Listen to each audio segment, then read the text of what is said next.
Hello everyone, welcome back to my YouTube channel NLC and CERT 2.0. Today we are going to learn class 10th maths chapter number 1st real numbers exercise 1.1 and question number 2. सबसे पहले हम लोग question को read करते हैं. Find the LCM and HCF of the following pairs of integers and verify that LCM into HCF is equal to product of two numbers. इसको verify करना है. सबसे पहले इसका हमें LCM एंड HCF निकालना है, फिर उसको वेरीफाई करना है क्या प्रोडक्ट ऑफ टू नंबर्स, जो टू नंबर्स गिवन हैं ईच क्वेश्चंस में, क्या उनके LCM इंटू HCF के बराबर है उनके प्रोडक्ट. तो आइए हम लोग देखते हैं. तो सबसे पहले हम लोग इनके HCF और LCM को निकालेंगे. तो क्वेश्चन नंबर फर्स्ट को हम यहाँ पे लेते हैं.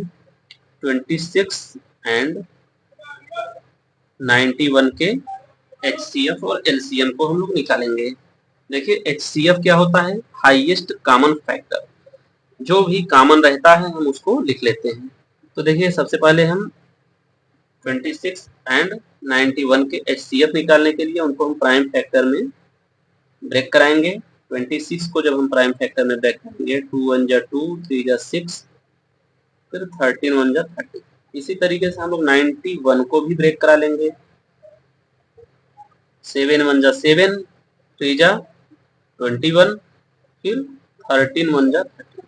हमने इसको ऐसे प्राइम फैक्टर में ब्रेक करा लिया. यहाँ पे इसका प्राइम फैक्टर 2 इंटू 13 होगा, इसका 7 इंटू 13. अब देखिए आपका HCF क्या होता है. HCF क्या होता है, HCF हाईएस्ट कॉमन फैक्टर. इन दोनों में कॉमन क्या है हम देख रहे हैं, 13 यहाँ भी है, 13 यहाँ भी है. तो HCF हमारा जो हो जाएगा 13 हो जाएगा. और LCM क्या होता है, LCM लिस्ट कॉमन मल्टीपल, इसका फुल नेम होता है लिस्ट कॉमन मल्टीपल. तो याद रखिए हमेशा मल्टीपल जो होगा फैक्टर से अधिक ही होगा, ग्रेटर होगा. तो यहाँ पे क्या होता है, जो कॉमन होता है उसको हम एक बार लिखते हैं, या कह सकते हैं हाईएस्ट पावर. जो चीजें कॉमन है दोनों में उसके पावर्स को लेते हैं और उसके हाईएस्ट पावर को सबसे पहले लिखते हैं, फिर उसके बाद जो कॉमन नहीं होता उसको हम लिख लेते हैं. अब यहाँ पे देख रहे हैं 13 यहाँ भी है, 13 यहाँ भी कॉमन है. हम एक बार 13 को लिखेंगे, चूंकि दोनों जगह पे 1 ही पावर है, इक्वल है, तो हम एक बार 13 को लिखेंगे. फिर बच क्या गया हमारे पास, 2 बच गया, यहाँ से 2 को लिखेंगे, यहाँ से 7 बच गया, 7 को लिखेंगे. अब इन सभी का जब हम मल्टीप्लाई कर लेंगे तो हमें LCM निकल के आ जाएगा. अब देखिए 7 2 जा 14, 14 3 जा 42, 2 को लिखा हमने, 4 को कैरी कर लिया, फिर 7 2 जा 14, 1 14 और 4 18 हो गया. इन तीनों का जब हम आपस में मल्टीप्लाई करेंगे तो 182 निकल के आएगा. यही हमारा क्या हो जाएगा, LCM. यह हमारा LCM हो गया. और हमारा HCF क्या है, 13. अब हमारा HCF और LCM दोनों आ गया. अब हमको वेरीफाई कराना है क्या LCM इंटू HCF इक्वल है प्रोडक्ट ऑफ टू नंबर्स के. तो हम क्या करेंगे, सबसे पहले निकाल लेंगे HCF इंटू LCM को. तो हमारा HCF कितना है, HCF हमारा 13 है और LCM हमारा कितना है, 182. मल्टीप्लाई कर लीजिए. तो 13 2 जा 26, 6 को हमने लिखा, 2 को कैरी कर लिया, 13 8 जा 104, 104 में 2 को जब ऐड किया हमने 106, 6 होगा तो 6 को हमने लिख लिया, 10 को कैरी कर लिया, 13 1 जा 13 और फिर हमारा 10 था. तो 13 में जब 10 को ऐड करेंगे तो हो जाएगा 23.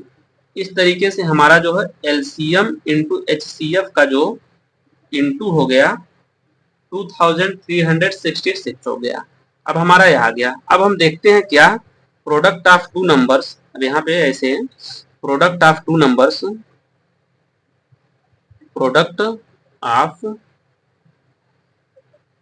टू नंबर्स,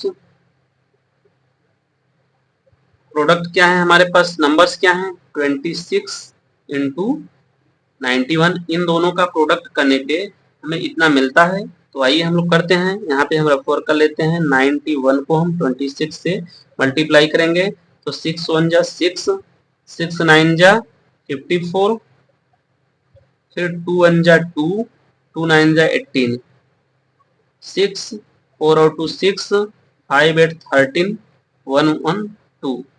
तो आ गया, इन दोनों का प्रोडक्ट हमने किया तो यहां भी निकल के आ गया क्या, 2366।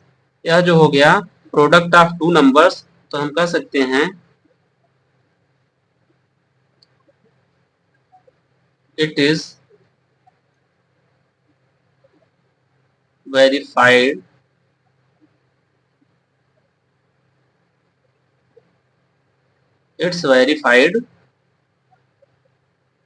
HCF into LCM is equal to product of two numbers.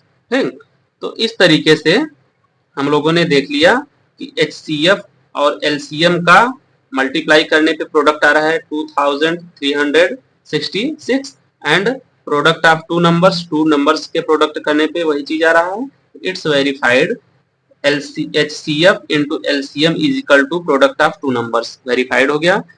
तो उम्मीद करते हैं क्लास अच्छे से समझ में आई होगी, वीडियो ज्यादा लंबी हो जाएगी इसलिए हम लोग सेकंड क्वेश्चन को नेक्स्ट वीडियो में लेंगे। मिलते हैं नेक्स्ट वीडियो में, टेक केयर, बाय।